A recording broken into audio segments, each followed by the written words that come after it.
I'm Charlotte Jones, co-host of the John Telford Detroit Show, coming to you every Wednesday morning at 10 o'clock on WJZZ Cool TV. Also streaming on YouTube, Facebook, and Twitter.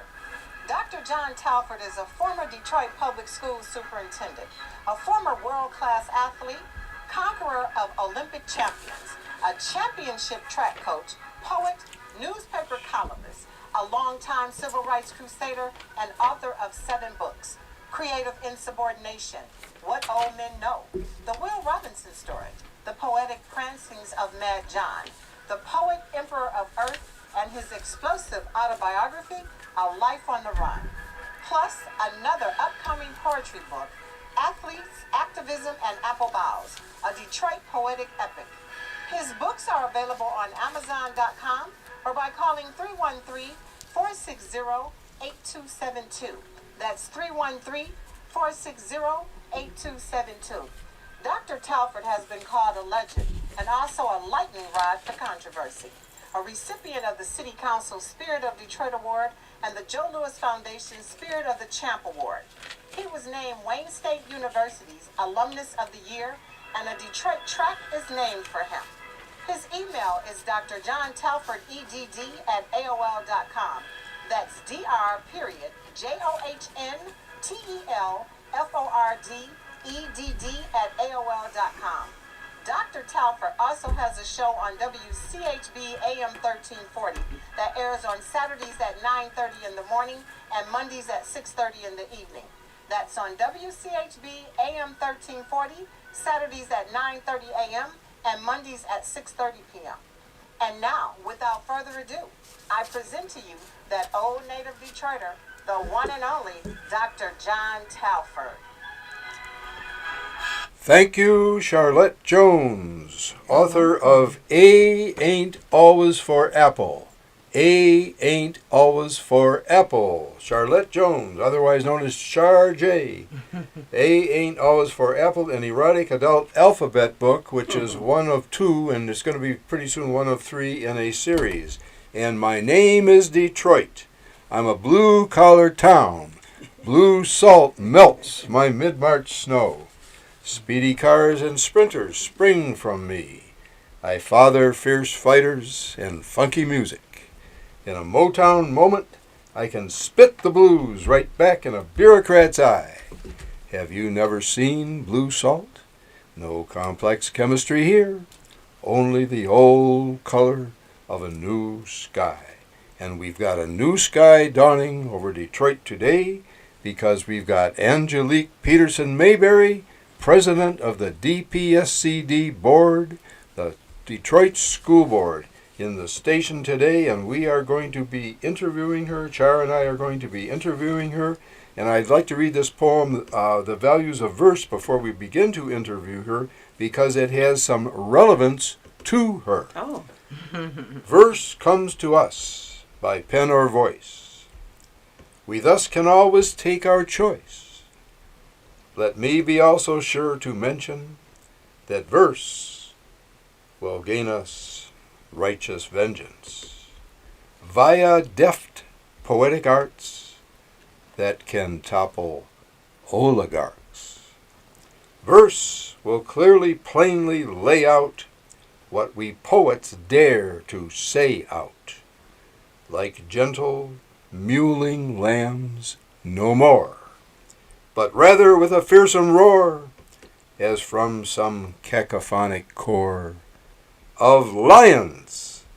And we've got a lioness in the station today. She's a lioness for the kids. She stands up for the children.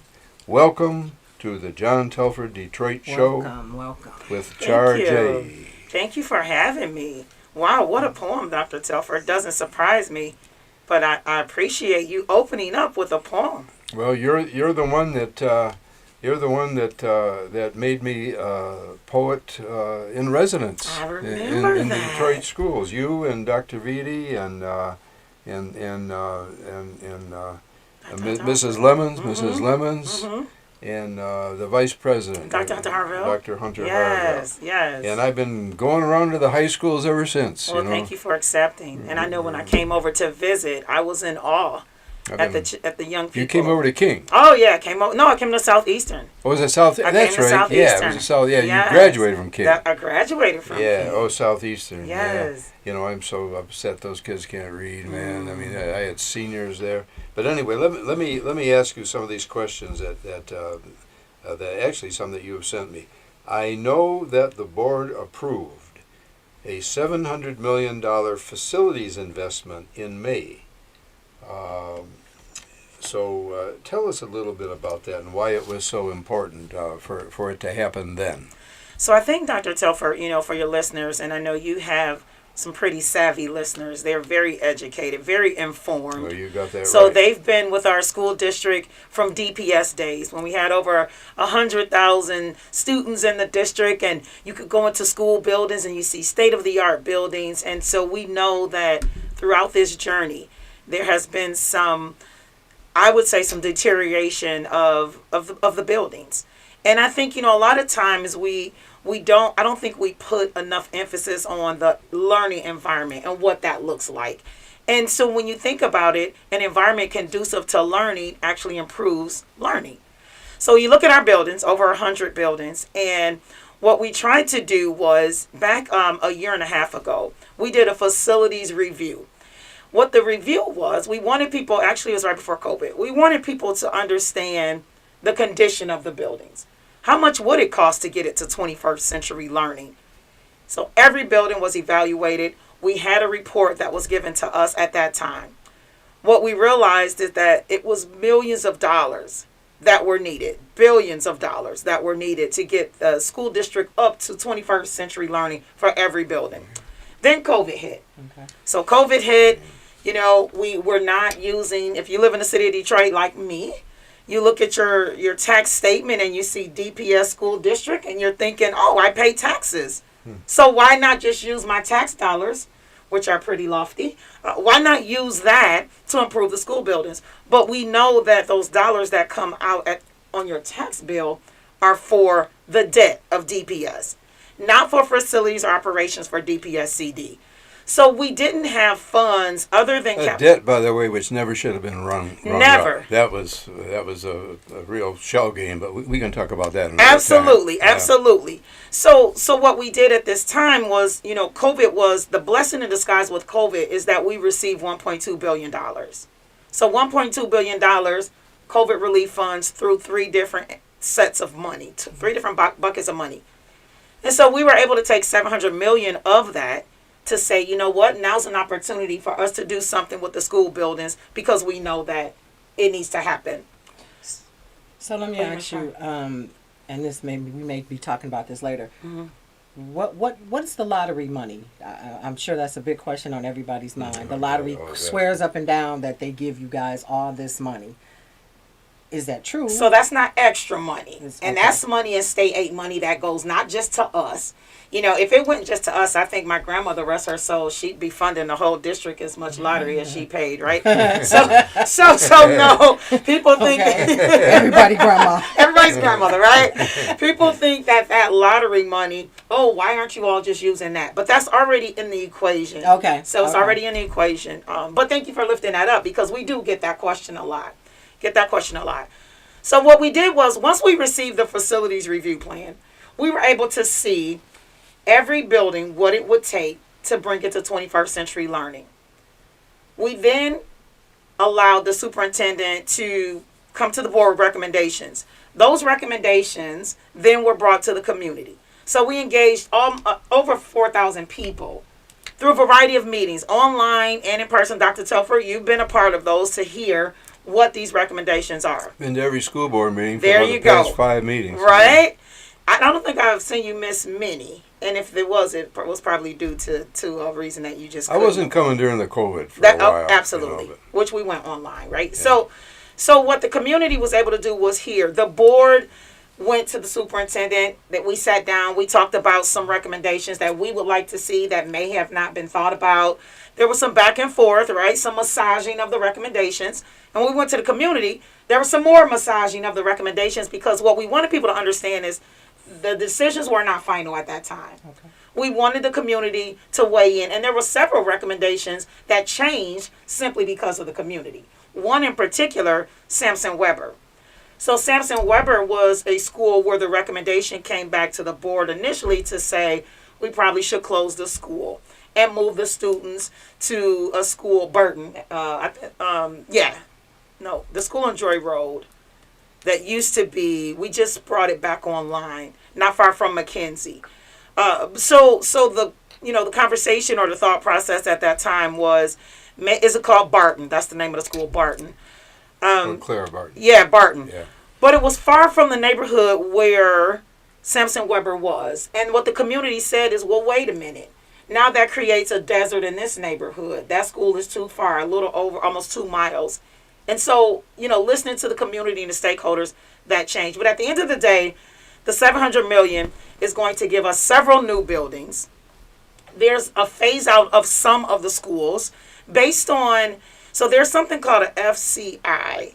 And so that's a facilities contact index. I got a problem with tearing down Pershing.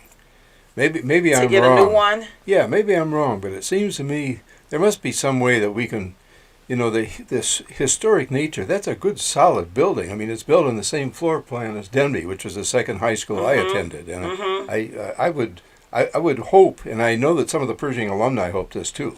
So we've been engaged with the Pershing alumni. Okay. So with all of the new builds, there absolutely is going to be the input from the stakeholders. Good. So Good. Pershing, they're excited about the possibility of what could happen with the new building. But I think you're right. There's some nostalgic space that we've got to be able to either duplicate, replicate, preserve.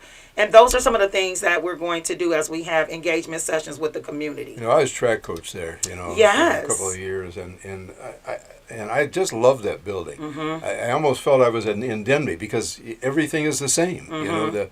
The architecture of that building. But you have to take into consideration that building is older. And the size of it. And, building standards back then are not the same as they are Absolutely. now. So, there may be some materials concern that was used in that building. All things have to be taken into consideration. And you're right, Ms. Charney. The other thing I will say, too, is that, when you do the demography report of the neighborhoods and potential, what's the potential of students that are able to go to the school. So, a school like Pershing can hold thousands of students, right? But right-fitting a building so that you can accommodate, all the buildings that we're trying to build can accommodate at least 600 students or, that's the sweet spot. Yeah, Pershing used to have about 2,500. Absolutely. But, they got that indoor track, too. And to replace that track would be $100,000 alone just for the track. The balcony track that they've got, in that school. They don't make them like those anymore, let me tell you. And that's a real good advantage, and I say this, for the athletes, but it is. Well, I think some of the maintenance on some of the buildings has not been done over the last couple of years. Emergency management, that whole space. I mean, you look at Mumford, right? Mumford looks like an amazing school, but when you lack maintenance, then there are major things that begin to go wrong because you did not do any of the maintenance that was required to sustain the building. So it looks great, but, there are issues with the football field and, things of that nature that people just probably don't see on surface, but we're addressing it when it comes up and it causes a delay in learning. Yeah, that is true. Well, hey, let's go. So excited about the plan. 7-0 vote on the plan. Really excited about the plan and really ready to get moving as we start bringing different contractors to the table so that they have an opportunity, local and abroad, but that they have the opportunity to do some of this work. So maybe it can't be used as a school. Maybe it can be kept as a mixed-use facility. Multi-purpose, absolutely. Like that, absolutely. Just to maintain it. Yeah, that'd be wonderful. You're watching WJZZ Cool TV, live streaming on Facebook, YouTube, Twitch, and Twitter, and other top social media platforms. Like us, follow us, share us, comment, and subscribe. Thank you for watching WJZZ Cool TV, the coolest station in the world. And let me ask you this, and we're interviewing Angelique Peterson Mayberry, the president of the school board. Angelique, what does DPSCD, what have they done to close the learning losses caused by the pandemic and the state takeover and all the bad stuff that's happened to our school district? Honestly, not enough. I'll just be honest, because you have limited resources, and those limited resources can be human capital, financial, the money, right? The finances. But I think we've done really, really well in terms of trying to move the needle. And I'll just take your listeners back. Prior to COVID, we were really on this trajectory to do some amazing things with proven track records. We had the highest enrollment in over 15 years, over 50,000 students. And I know if you've been around, you said, well, we used to have 100,000. You said 200,000. 200,000, right? But we're talking about emergency management time, right? So in the last 15 years, the enrollment was improving. Chronic absentee was at an all-time low. Teacher vacancies, all-time low. Teacher salaries increased by over 10,000. Test scores were increasing. We were one of the highest in large urban districts in fourth grade math alone in the NAEP scores. So we were really on this trajectory to continue to transform into this new space, reimagine education in DPS CD. And then COVID hit. Mm-hmm. So what we've been trying to do now is get back to not only that space, but thrive beyond that space. So one of the things, and I know we're going to talk about it, but one of the things as we talk about literacy, what does that look like as our young people? Some of them are struggling. They're struggling with phonics. They're struggling with reading. They're struggling with comprehension. And so we've allowed individuals, they're termed academic interventionalists. So an academic interventionalist goes it's hands-on approach, one-on-one type of intervention for learning. And so students are taken from a classroom, they go and they sit with the academic interventionalists, and they have this one-on-one experience. Is that something Helen Moore is doing with you guys? No, that's Les Reed, so that's totally different. Well, I know it's Les Reed, but yeah. Aren't they intertwined in some way? So I think anybody that's helping with literacy, we're going to put everybody together and say that. Yeah, everybody's good. That's helping with literacy. I'm glad to hear you say that, because I want to see that 2 Sigma program, working with you guys. So let me see if I understand this program. You take this student who's struggling, and so Susie and Mary, they both are struggling, but you're identifying their each need with their struggle. Correct. Because she may not understand. Her need is different, right? Okay. Her need is different. And, for our teachers who are doing an amazing job in a classroom, that makes it a little bit easier for them because everybody's on this different learning path. Their track is different. The way that they learn, where they are, that's different. And so for those who need that extra help, we want to be able to provide that. So then my concern, which is the young urban black male. Mm-hmm. He's 17. He cool. He not gonna tell you that he can't read. What's being done because they're pushing him out of high school, and these children can't read. And those are the ones. A girl, I think, will come to you more and say, "Hey, I'm struggling," but a boy is not gonna do that. He has his pride. He think he cool. He don't want nobody to know. What's being done to identify that as opposed to pushing them out in the world and they can't read? And I think, our educational experts are helping in that space, but I think there are people who fall through the cracks. I think they do it all the time. There are adults who fell through the cracks. Oh, yeah. Right? And so we're wondering for those individuals, how do we grab them before they get to that point? Because at that point, they don't care. Yeah, and very few are going to admit that they have a literacy problem. Adults don't, and young people don't as well. But these young teenagers, they already are at that point. And that's why I suggested to the board, if you'll recall, let's teach the secondary teachers to teach reading. I'm a secondary teacher. I was trained as a high school English teacher. I can't teach a kid how to read. I don't know that process. But if you taught me that process, I would do that in addition to teaching my subject matter. And that's the suggestion that I did share with the board, and I wish that you'd give that consideration. But let me just piggyback on that for one moment too. So when you bring in these extra programs with some of these vendors, right, with the literacy lawsuit, there was an opportunity to bring in people who are skilled in that space of comprehension and literacy. And so vendors were able to come in and work one-on-one. I sat through an academic meeting the other day, and I shared this with Dr. Telford. Yeah. There was a young lady from Denby High School. I won't say her name in case she doesn't want it shared, but she shared it on the call. It's a good success story. It's a great success story. And then we even had another a parent share. But what she said was that she's working with these mentors who they're building her comprehension as well as addressing her literacy needs. And so we've got to be able to do that at scale. That's right. Everywhere across the board. Scale. Because, Ms. Shar, to your point, Where is that indicator to let you know there's a red flag that we should not be allowing students to graduate and they can't read, or even graduate and you're reading on the fourth grade level? Exactly. You're setting yourself up for failure. Let me ask this: did DPSCD continue its M-STEP testing during the 2021 school year? So M-STEP testing was not, it was waived by the state for the 2020-2021 school year because of COVID. The state waived it. Correct. Oh, okay. So we didn't do that then in 2021. What's the board's plan to achieve grade level reading? And what's the board's plan to achieve national assessment educational progress grades, reading proficiency? We've adopted a new curriculum that started a couple years ago, and it started with the K-8 space. Right before COVID, we adopted a new curriculum in the high school space. And so the beauty of it is that it wasn't a curriculum that was adopted by one person who made the decision. In addition to it coming to the board, where 7 amazing women had an opportunity to vote in favor of or against, which we voted 7-0 in favor of, there was a panel of people, educators, who said, here's our rubrics, here's what we look for, here's what we're going to do.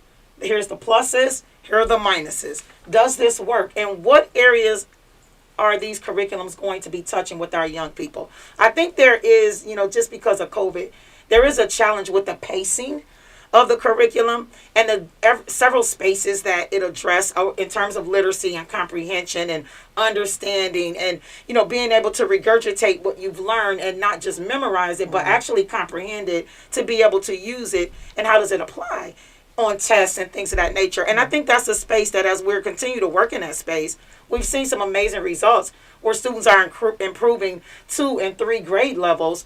But at scale, we need to be able to do that across the entire district. Absolutely. And that is going to help them achieve the Michigan ESSA plan goals. I know that. But does the board have the performance evidence-based data showing how the students performed on the SAT or the M-STEP after treatment with the Beyond Basics program? We will at the board meeting. If everybody comes to the board meeting on July 12th, data will be shared. That's good. Data will be shared. And Dr. Telford, thank you for lifting that up. I think oftentimes maybe we have to do a better job of sharing data with the community.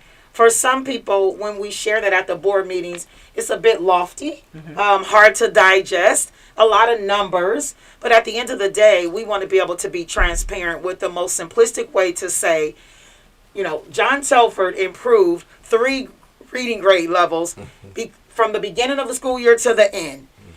That's simple. How has he done? And what were those variables that he was exposed to that helped him achieve that?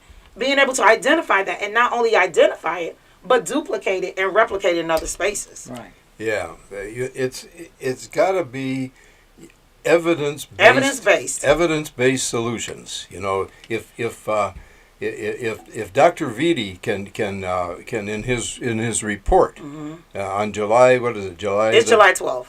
July is the 12th. Is that the second Tuesday in July? Yes. The July 12th meeting. Everybody come to that July 12th meeting, okay? Because Dr. Vitti is going to share the evidence-based solutions that have been met in this very, very difficult reading challenge that we have. But again, I want to stress, I know that I sound like a broken record on this, but I am so upset that my kids can't read at Frederick Douglass. Not all of them, but most of them in the class that I've got. I'm teaching a poetry class with Kiri Agor, a master teacher.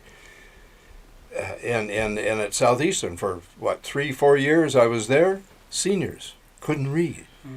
And I worry about what's going to happen to these kids when they go out into the world. They're going to be on the dole, or they're going to be in jail, or they're going to be... Yeah, so we're not going to speak that over their life, but what I will say is that you really increase your chances to be significant in society. And a lot of people say, well, Miss Angelique, why do you not say successful? I say significant because there are a lot of successful people deemed successful by society standards. They can't read. And they can't read. And they're not giving back. And they're not doing anything beyond their 4 walls of success. But significant people are making impacts in communities, in schools, in neighborhoods, on larger scales. They're significant. And they may not have the dollar amount that other people have, but they have the drive. They have the drive. They have the thrive. They're doing it. They're doing the work. And so they're significant. And so for these young people, they are amazingly talented. I went to Frederick Douglass's graduation this year. And when I listened to the valedictorian and salutatorian, it makes me, graduation is my favorite time of the year. I did like 8 of them this year. It's just my favorite time of the year because in addition to parents being able to applaud the young people for their work, it gave us an opportunity to hear from young people on a larger scale, maybe some of the struggles, but the successes, what the plans are, and to hear those young people, they're brilliant. They're brilliant. And so our job is to make the ground that they grow from more fertile. More fertile. Tupac Shakur, and I say this often, he has a book, Roses That Grow from Concrete. And that's not the exact title, but I'm paraphrasing. Yeah. But when you think about it, you should not have to grow from concrete as a rose. Our young people are all of that and some. And some of them are growing from that ground, and it's not as fertile as it should be. But still growing. They're still doing it, right? And despite that, they're doing it. And people worked for our ground to be fertile. That's why we are the individuals that we are today. We could never say we got here without somebody cultivating the ground that we grew from. So that's what we're doing for these young people. We won't give up. We can't give up. They don't deserve it, and we won't do it. Tupac Shakur. Tupac Shakur. Reminds me of the old film and book, A Tree Grows in Brooklyn. That was a good movie. Yeah. Okay, well, let me ask you this. Here's one of your questions. Parents are looking for summer opportunities for their children. What opportunities for children's learning are being provided? So what we found the year after COVID started is that despite COVID, there was still a need, a desire, a thirst for young people to be engaged. And so we were able to partner with several stakeholders in the community, churches, community groups, those who were doing their skill very well in terms of enhancement and enrichment opportunities for our young people to come up with our summer enrichment program. So the top part of the day is based on academics. So you could attend to either help close that learning gap that you might have experienced during the school year, maybe do some literacy camps, training, things of that nature, or maybe you just want to get a little bit ahead academically so that when you go back in the fall, you feel as if you are prepared. So that's the top part of the day. The bottom part of the day is all about enrichment. So it could be physical activity, it could be field trips, it could be cultural activities that you're doing, mind games. So for the young people, and it begins on July the 11th, we want to make it, it's Monday through Thursday, we want to make sure that in the summer we're not allowing their minds to lack cultivation. So whatever that looks like for parents who are still working, right? Most parents don't get the summer off unless they're in education. Right. So they're still working. So what can they do with their young people? And they will receive, food and love and guidance, and they will be enriched and enhanced simply by participating in this summer experience in DPSCD. Yeah, they really need that. The kids need to do something in the summer. Mm-hmm. I understand that Claude Tiller was a speaker too at that. Dr. Tiller was a speaker at the graduation. I didn't want to go after Dr. Tiller. That's what I heard. He was so theatrical. Yeah, I was hesitant to go to the mic after him, but he's an amazing speaker. Yeah, let me tell you a little bit about Claude Tiller. Mm-hmm. He ran on the relay team that broke the record of my Pershing kids relay team at University of Michigan. Yeah. He also was state champion in the quarter mile. So that's why he stays in shape, huh? High school state champion. Okay. Yeah, he's still in shape. He's still in shape. And the principal there is old track man too. Wow, Dr. White. Shout out to Dr. White. Yeah, so training those young boys to be men there. And I'm trying to get a track in the facility that's coming up, $12.6 million. Mike Duggan told us he's putting it. They're going to put it in there. That track over at Chandler Park. And I want to get a 200-meter track in that facility so that DPSCD kids can compete in that facility indoors. Mm-hmm. So I hope that the board will will support my efforts to make that happen, because we've got to convince the mayor, we've got to convince Mary Sheffield, we've got to convince Letitia Johnson, who's the District 4. So all Detroit residents, right? Beyond the 7 board members, Right, but all right, Detroit right. residents. Yeah, and I want college track, grade age group track of the little kids, boys and girls, everybody to competing over there. You're watching WJZZ Cool TV, live streaming on Facebook, YouTube, Twitch, and Twitter, and other top social media platforms. Like, follow, share, comment, and subscribe. Thank you for watching WJZZ Cool TV, the coolest station in the world. And we can talk about the 2 Sigma program, the Let's Read program, the Beyond Basics program, all we want, and all the value that they have. They're evidence-based, they're phonics-based, but they're not going to do us any good if we don't get the kids to school. And one of our major problems that we're dealing with now. Would you like to address this? Yeah, this is a space that is extremely disheartening. I'll be celebrating my 30-year class reunion this year from Martin Luther King, class of 1992. And I just remember... You're just a kid. I'm just a small kid in the room, right? I came out of Denby in Northwestern. I would have come up, but I came out of Denby in January of 1954. Oh, think about that. I was a twinkle, maybe a thought in my mom's. I don't think your young grandmother was born yet. She was a young kid at that time. But kids came to school then. Exactly, and that's my point. And I could not decide. I wasn't the decision maker in my house to say that I wasn't going to school. I guess that's my point. Between my mom, who was a single mom, my grandparents, even Miss Lyons, who lived next door, Miss Brooks, those type of people, the village, made sure I did not have the decision to decide, hey, she's not going to school. And so, our young people right now, some of the challenges, some of them, there's some legitimate challenges, right? And we need to know what those are. We've tried to address transportation beyond city transportation. We have vans. We allow for cabs. So we're trying to address transportation if that's the issue. For others, what people don't understand is our young people right now, 70% of our students are chronically absent. 70%. There is no way you can efficiently learn if you're not present. Right. What can we do about that? And I don't have an answer. I skipped school a few times too. First time in elementary school, and my father beat me half to death when I found out.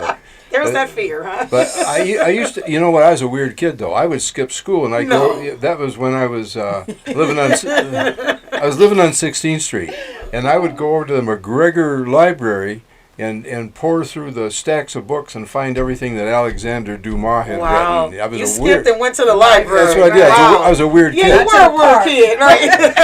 I don't think our kids are skipping and going to the libraries now. No. And what's more, most of our libraries are closed, although Russ Balan is telling me they're opening them again. Absolutely. So that's good. Well, and so we're really proud of the fact that we have virtual school as well, right? And so virtual school started initially because of parents' discomfort with sending their students face to face. And so we started because of that. But what we found out, there are some students who actually are doing extremely well in virtual school. But for others, that is not the learning platform for them. They absolutely need to be in a school building, in front of a teacher. We know that is the optimal way to learn. And so, for those, and even some of those, there's a chronic absentee rate amongst those students who are going virtually. And so what we're trying to do is, one, identify. We have a program called Are You Okay? I participated in it, several board members, superintendent, where we were going to homes, knocking on doors. Are you okay? We haven't seen you. Is your device working? Things of that nature. But they've knocked out that department, parent and community engagement and volunteers. They've knocked on over 35,000 doors to just find out what are some of the challenges that are preventing your young person from coming to school, and how can we address them? But are you asking the young person? No, we're asking the I won't even say the parent now, because that village looks really different now. It's not necessarily the parent. It's sometimes a sibling, an older sibling, godmother, That's right. grandmother, That's right. you know. So we're just trying to find out what are the reasons as to why your young person is having a challenge with attendance and getting to school, and how can we help? And I think asking the older child, I mean, a 6-year-old, you know, he didn't come. Exactly. To school. That's different. Yes. But older child, the one 15, 16, you know, the parent may send him to school, but they don't come.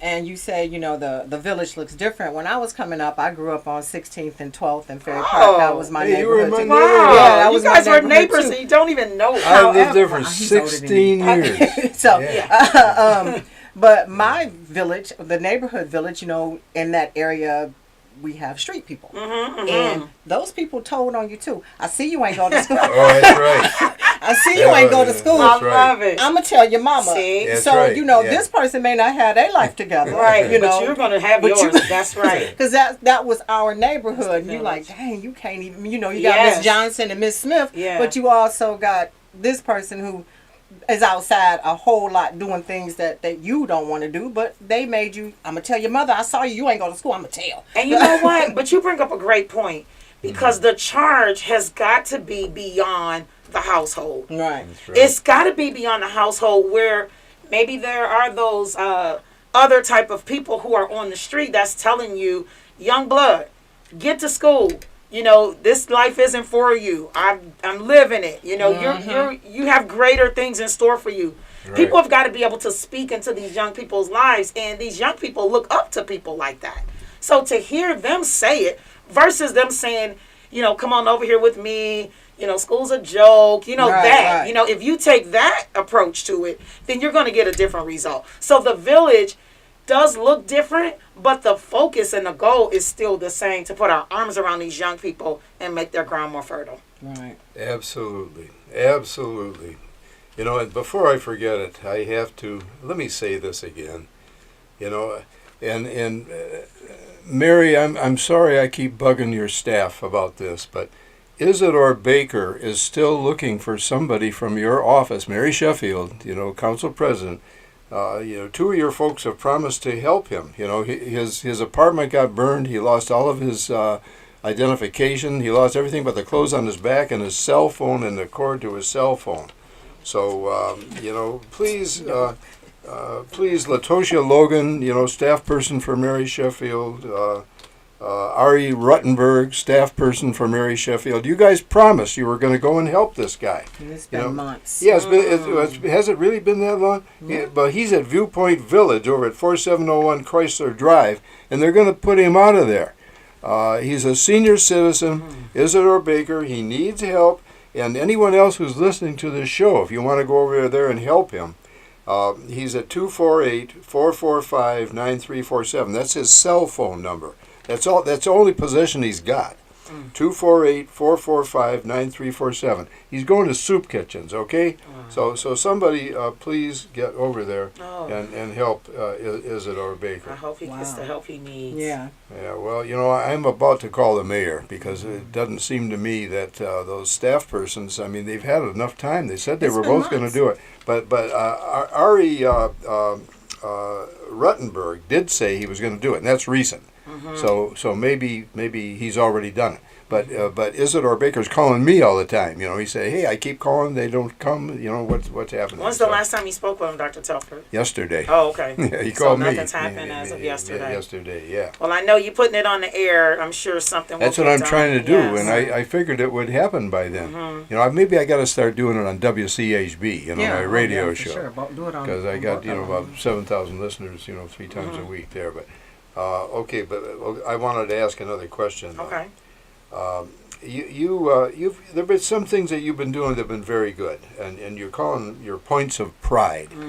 Tell us about that, because I think we need to hear that too. Yeah, I think, you know, one thing that we're really proud of is the fact that Davis Aerospace is going back to the city airport. Let's just really celebrate that. That Davis Really? Davis Aerospace, you know, run by a lot of the old Tuskegee Tuskegee Airmen. Airmen, Yes. you know, Yes. teaching kids not only to service airplanes, but to fly them. You know, I mean, I think that's unique for the He was United a, States. I don't think there's any other school that's ever been Oh, doing my. that. He No. was an aircraft mechanic, and that was one of the things that I liked about him. Our marriage didn't last, but I thought it was sexy. Right. Airplanes. He was soaring, Right. figuratively and literally, He right? started out flying you to the moon. But that is, Dr. Telford, as I visit the schools often, a couple times a week, and I was over at Davis, and I was in the simulator. I crashed, of course, but there was a ninth grader who said, Miss Angelique, all you have to do, and she started hitting these switches, and I stood back with so much pride. Oh, yeah. So much pride, because those young people, that's public education. People think you pay for that, right? Oh, I thought that was a private school. I hear that all the time. Oh, I thought it was a private school. It's not. Those young people are graduating with a pilot license. That, when we're looking at what's going on right now, there's a pilot shortage right now, right? And so these young people are going through this program. It should have never moved from the city airport. No, it shouldn't have. So we're excited that it's going back, and we've had an amazing relationship with all of the supporters in that area around the Tuskegee Airmen. It's just amazing. Right. You know who's been really active in that organization has been, I got to do a shout out for her. Because she was my student, too, years ago when I was department head at Butzel. Beverly Kendall Walker. Absolutely, Miss Kendall Walker. Yeah. Absolutely. Yeah, absolutely. She is something else, man. I'm glad to have her on our team. I'll say that. all A student in the ninth grade at Butzel Junior High School in 1967. Wow. Beverly Kendall Walker. So we're excited about those young people. The other thing is, when you think about DPSCD making students college and career ready, I think we've got to reimagine what education looks like after high school. Everybody's not going to college. And so what we have to stop doing is assuming and only planning for that as next steps. So, opportunities like Randolph, you have young people who are in the skilled trades program who are absolutely amazing with their hands, raw talent, without a lot of skills. So imagine if they're trained in that space. I come from labor. 6 figures easy for those working in skilled trades. Yes. So young people understanding. I remember one board meeting we acknowledged a group of young women over at Randolph. They came to the board meeting, and they were girls with hard hats, pink hard hats. Aww. They were a group of welders, all females. And these girls were amazing. And I thought, you know what? They're 17 and 16 years old. Imagine where they will be in 5 years. Maybe they start their own company. Maybe they're not working for anyone. So when you think about, are you going to college? Are you going into skilled trades? Is it the military? Entrepreneurship? What are you going to do? At least we want to say you've been able to touch and taste some of that in DPSCD to see if that's what you want to do. I had a young person say, oh, Miss Angelique, I'm going to go into plumbing. And I said, oh, so, in plumbing, there is a possibility that you would maybe have to deal with waste and things. He said, oh, no, I'll never do that. I said, well, you might want to rethink plumbing, right? Plumbing might not be the skill trade for you, but look at something else. But just being able to say in high school and even starting it beyond that. So we have career academies. Super excited about career academies where we're trying to move the age back to 8th grade. So 8th grade, you go to a high school based on the pathway that you think you want. Is it digital media? Is it communications? Oh, so maybe I need to go to Communication, Media, and Art School, CMA. Right. Is it around advanced manufacturing? If so, I need to go to Southeastern. But these pathways, is it into the health field? Maybe I need to go to Northwestern. So these pathways, introducing young people to these pathways, they get an opportunity to not only see it, but actually work with individuals and hear from individuals in those fields to know if it's something appetizing to them beyond high school. I think that's a good thing, because you get a lot of kids say, well, I want to be a doctor. Until they find out, like you said, yes. Until they find out you got to cut open and guts. Yes. And they're like, oh, no, I can't do that, because you didn't know what it consisted of. And I think, because they may get 8th grade, they may feel, well, I don't even like this. That's right. That's right. And that's the best time to figure that stuff out. Yes. You're watching WJZZ Cool TV, live streaming on Facebook, YouTube, Twitch, and Twitter, and other top social media platforms. Like, follow, share, comment, and subscribe. Thank you for watching WJZZ Cool TV, the coolest station in the world. Dr. Telford, I will also say another a proud moment is when you attend these graduations, you are able to hear the financial support that these young people have secured. Millions and millions of dollars because they've had amazing leadership at the school who have made sure that they've applied for scholarships, showed up. Like, that's the support. Those are the services that if we continue to wrap our arms around our young people, they see what's possible. Right. At Persian's graduation, the young people, there was one individual, $97,000 that he secured. At King's graduation, Mr. Basketball, Chauncey Willis, $1.4 million he secured. The valedictorian, $900,000. So when you hear these numbers, they're doing it. My daughter the ones that I worry about, though, the ones that I worry about are the young folks that don't have that. I mean, Chauncey, he's probably gonna play in the NBA. I went to school on an athletic scholarship. I was a lucky young man. But what about the ones who don't have that? Well, the other individuals I mentioned, they aren't athletes, and so that's what we're trying to say. That ground has to be fertile, not just for those individuals, but also for. I did math in the D 2 weeks ago, STEM awards a week and a half ago. These are young people who are using their mind, that muscle, right? So it's about that muscle, and they're excited about robotics and chess and debate, spelling bee, math quizzes. I mean, they're excited about that, and they're excelling. I mean, we know over at Flicks, they won the state championship for robotics. That's not even high school, right? That's a K-8 program. So you have people, because they have amazing leadership and support, you have people who are teaching young people after school, beyond the classroom. What does education look like beyond the classroom? There are scholarships for all types of things. You can find a scholarship. If you're 6'3", there's a scholarship out there for you being just tall. So there's money out there. You just have to look for it. They don't make it easy to find, sure. No, you have to look for it. And there's money out there. I still have the concern for the kids who can't read. Well, yeah. Let's not forget them. Let us not forget them. Oh, we absolutely can't. Jim here gets mad at me for touting Quick to Learn 2 Sigma, but I know that program is effective. Yeah, I know that and I want to see 2 Sigma and Beyond Basics, and Let's Read all work together. Let's stop doing all this squabbling with each other and pointing fingers, because this isn't good for the kids.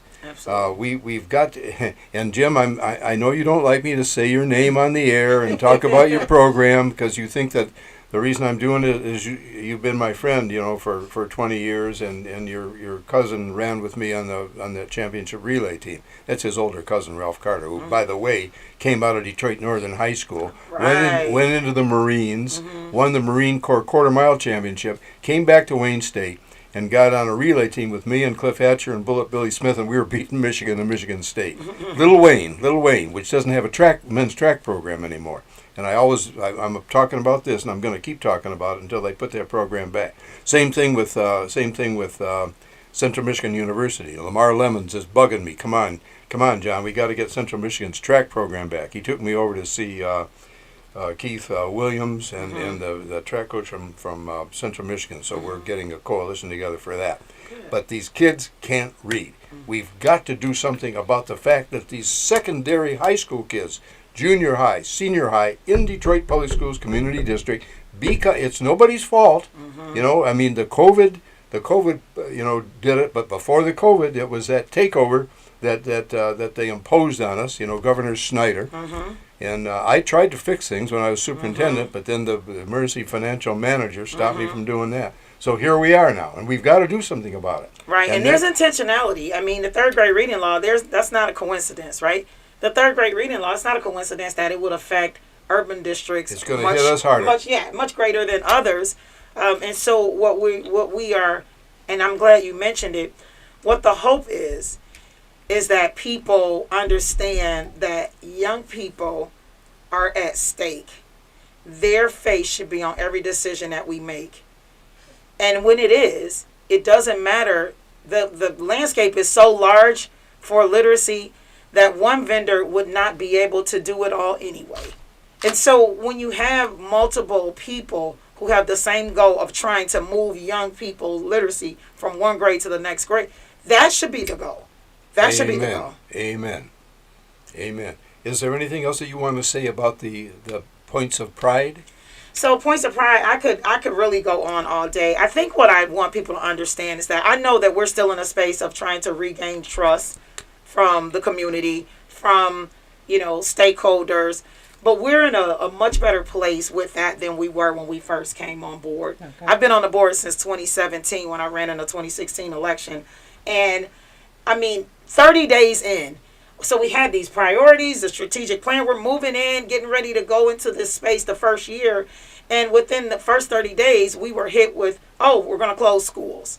And so we had to, and I'll use the word that's been overly used during this pandemic, but had to pivot a lot of the work that we were planning to do, because now it's about, we have to come up with plans for these schools that are on the list to get closed, right? We have to stop the closure, stop the bleeding. What do we do? Send in resources there. And so at that time, we had the interim superintendent, and she did an amazing job of leading that effort. And then when Dr. Vitti came on, that was Alicia Merriweather. Yes, I'm glad she's still with the district. She's doing amazing in her role. Good lady. Over external partnerships. And so, Dr. Vitti understood it because he's come from a background of that type of behavior from government. So he knew, we were looking for a transformative superintendent when we brought Dr. Vitti on. And, transformation isn't always easy, and it doesn't always feel good. Okay, so now you're running. I need you to sum it up. Tell us what you hope to achieve in your next term. So in the next term, I just really want to continue the transformation work that COVID stopped. All those points that I mentioned on what we were doing prior to, we've got to make sure that learning continues beyond the classroom. So when you talk about academic achievement, being able for our students to soar academically, you talk about whole child development. What does that look like as you try to make sure that our young people have a more fertile ground with their learning experiences beyond the classroom? And then transformative culture, we're trying to change the perception of the pathway that young people are on, because college is not necessarily for everyone. No, it's not necessarily for everyone, but life is necessary for everyone. Life skills. Life skills. That's what I do with my poetry. I try to teach life. When I'm teaching my poetry. And this is supposed to be a poetry show. And a poetry session. Well, yeah, I did when I went over to your students at Southeastern. I did tell them my favorite poem. I have several, but "Don't Quit" was the one. And then, of course, anything by Maya Angelou is just amazing. I love Maya Angelou, but let me do this poem, because I love to do this poem. Do I have time to? It's a fast one. Go ahead, you go. Okay. I used to call it "The Turd That Hasn't Flushed." Oh my gosh! But it's actually called "Uncivil Warfare," and I wrote it on January the 6th, 2021. On this evil and fatal occasion of the Capitol building invasion, the traitor Trump's collusion demands his execution. God yet hasn't pushed the lever on the traitor Trump forever. And when he does, it is to be hoped that it's the lever of the gas chamber. But if you don't believe in capital punishment, let's at least put the sucker in prison for the rest of his natural life. Okay. Listening to the John Telford Detroit Show with Dr. John Telford and co-host Charlotte Jones on WJZZ Detroit Internet Television, coming to you live every Wednesday morning at 10 o'clock. Also streaming on YouTube, Facebook, and Twitter. Contact Dr. Telford at 313-460-8272. That's 313-460-8272. Or at Dr. John Telford, EDD, at AOL.com. That's DrJohnTelford at AOL.com. To sponsor or appear on this show, or to get signed copies of his book, which Phil Perkins, Jeffrey Feiger, and Dr. Wayne Dyer all called spellbinding and sensational. It was the late, great Dr. Wayne Dyer who said, Dr. John Telford has a warrior's heart and a poet's soul. Read Dr. Telford's commentaries on the schools and other vital topics in the Telford Telescope column in the Detroit Native Sun newspaper. And also hear him on his other station, WCHB AM 1340 every Saturday morning at 9:30 and Monday evening at 6:30. That's every Saturday morning at 9:30 a.m. and Monday evening at 6:30 p.m. on WCHB AM 1340. Tune in again next Wednesday morning at 10 o'clock to the John Telford Detroit Show here on WJZZ Cool TV with Dr. Telford and co-host Charlotte Jones. Thank you for listening to the John Telford Detroit Show.